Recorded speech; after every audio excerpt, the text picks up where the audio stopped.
Hey everybody, this is Taylor with Taylor Your Life. It is Reflections Sunday. As we were taking our Sunday drive this evening, I had a lot of things come to me, and I think this is going to be a little bit longer episode than normal, but I think that it's been a really great week. I've learned a ton of lessons. I've thought about a lot of different things, and I want to share them with you guys. We're going to break it down into a couple different sections. We're going to do a week in review. We're going to talk about some big moments that I'm really excited to share with you guys. And then we're also going to talk to you guys about, is it working? It's been almost 2 months of me trying to own my time, and that's my whole slogan, right? I have a dream of owning my time. I believe you guys can do anything. I've been making these videos every single day as a discipline to hold myself accountable and inspire you guys as we grow together.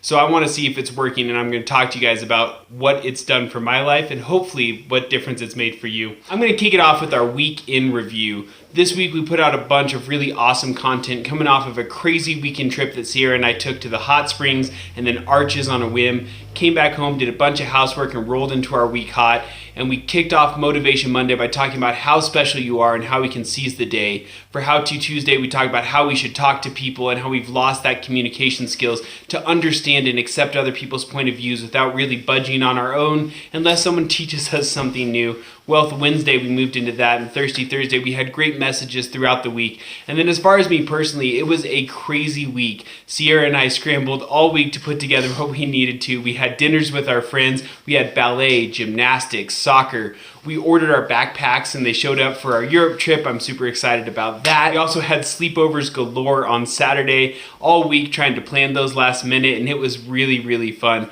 With my daughter, we had a sleepover with some of her friends that came over. We played with them over at the school. We took the little tractor and drove it over to the school so that they could all go and play.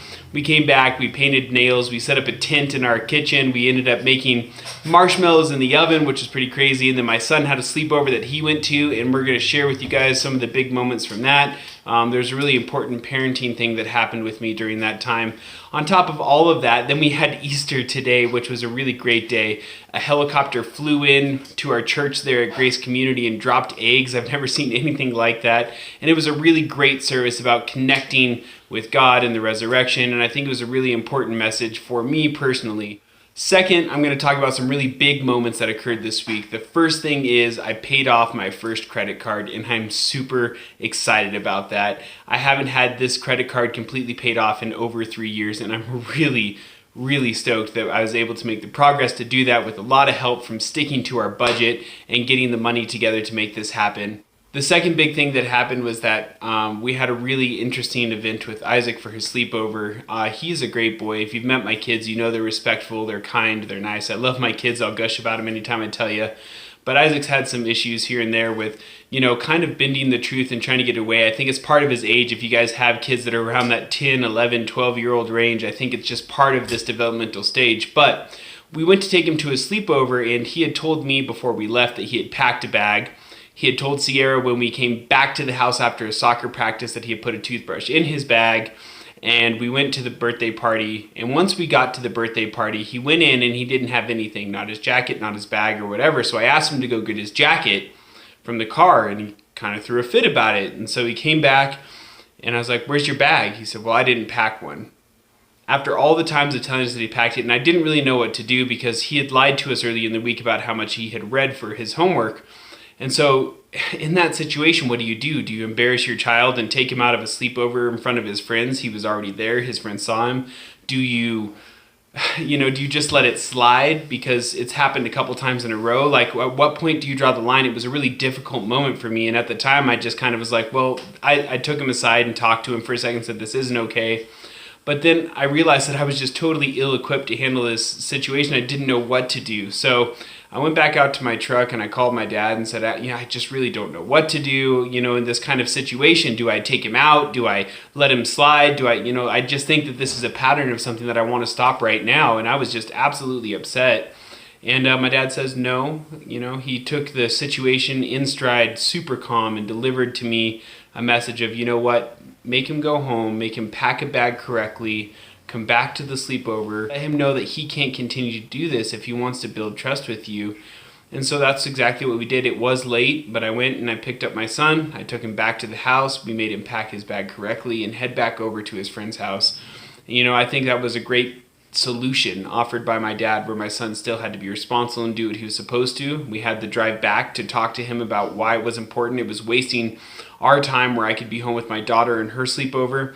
It was wasting everyone else's time, and how that lie affected more than one person. And on top of this, we also do a thing where he does lie to us, and we make him go out and we pound nails into the fence for each lie that he tells, and then they hang out there until one day I have him go out and remove them on a seemingly random day to remind him that lies, they're super easy to drive in, but they linger. They hang out and they come back to get you. So he went back out the next day and pulled all those nails out of the fence that he had put in over the last couple months, and they leave a hole. And that's the thing that I tell my son: when you tell those lies, when you do those things, not only do they linger, but they leave a hole that doesn't heal. So it seems to be pretty effective. We're working on building trust again. It was a really big parenting moment where I had to rely on my father to help me through it. So hopefully that is an issue that you guys can relate to. So along those lines, I think that one of the other messages that I really want to bring about from this week is just taking that next step. I think when I was in church today, I noticed everyone was there and they were singing, and the church was packed, and everyone was just, there's praise and people are, giving their lives over to God. And I just started thinking about like some comparisons with humans, like, how about the gym around New Year's when everyone shows up and they're activated and they're doing it? Or how about when we do the obligatory visit to grandma in the nursing home, or some of those things in our lives where we just check the box where we're there? How about when we go and play with our kids, where we're there and we're kind of watching and we take them to the park, but we don't really interact with them? We're checking the box. And I think that humans are guilty of this, and I know that I am, where you do the activity, but just enough to kind of give yourself credit for it to keep yourself going. And I think that I really want to encourage you guys to take that next step, just one more step further. And I did this with my daughter and her sleepover this weekend. I didn't have a ton of time. It was her and her friends. But you know what? We could have just gone over to the school, but we took one extra step and put him in the tractor and did a little wagon ride over there. It just made it that much more special. And when we came back, we could have given up because it was so late because of Isaac with marshmallows, and we couldn't do the campfire roast out, but we did them in the oven and we did them all together, and we made a way to make it special. We just took that next step. And I think doing that with the gym, and that's what I've done. I haven't just gone here and there. I've taken that next step to dedicate to going each and every single day. I'm not checking the box, I'm participating. I think this goes with activities. When you go out and go hiking, or when you go out and do those things, don't just go. Participate in that activity. Take that next step further just to participate and be involved, especially with your kids. When they talk to you, when they're there with you and they're asking for your input, for your feedback, for your love, give them that next step. Don't just dismiss them and do it kind of sort of. When it's bedtime and they want you to read them a story and it's already late, just take that step to do it, because it matters. It matters. And do it with everything in your life, guys. So anyways, those are some of the big moments, the lessons that we learned from this week. And overall, I just wanted to share with you guys, is it working? That is the question. You know what? It's been 2 months and I've been making these videos every single day, and I can tell you they've made a measurable difference in my life. It's been amazing having the partner that I do, like Sierra, to help me push forward and continue to stay committed to what I'm doing.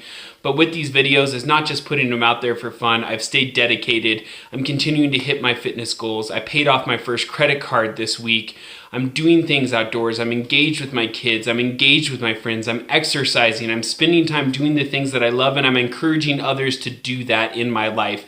Not just myself, not just the people that watch these videos, my friends, my family. I have more to give because I've given more to myself, and I want to let you guys know that it does make a difference. I hope these videos have made a difference in your life. They've inspired you to push forward. I'm no different than anyone else out there. I don't think I'm better or more special. The only thing is I'm taking the steps each and every day and putting myself out there in a vulnerable position and sharing with you my journey as I try to own my time and live my life more freely. I hope that you've picked up little tidbits, pieces of things that are salient to you in your life, and I want to hear from you guys on how you are getting forward. Please take the time to go and subscribe to my channel, to like my videos. It helps me to keep going. It gives me encouragement to know that you guys are out there watching this and it's making a difference in your life. Guys, it's working for me and I hope it works for you. So in the end, guys, this is Tailor Your Life. It's Reflection Sunday. It's been a great week. A lot of challenges, a lot of hardships, a lot of lessons, but a lot of fun. So thank you guys so much, and we will talk to you guys tomorrow. Motivation Monday is coming in hot, as always. See ya.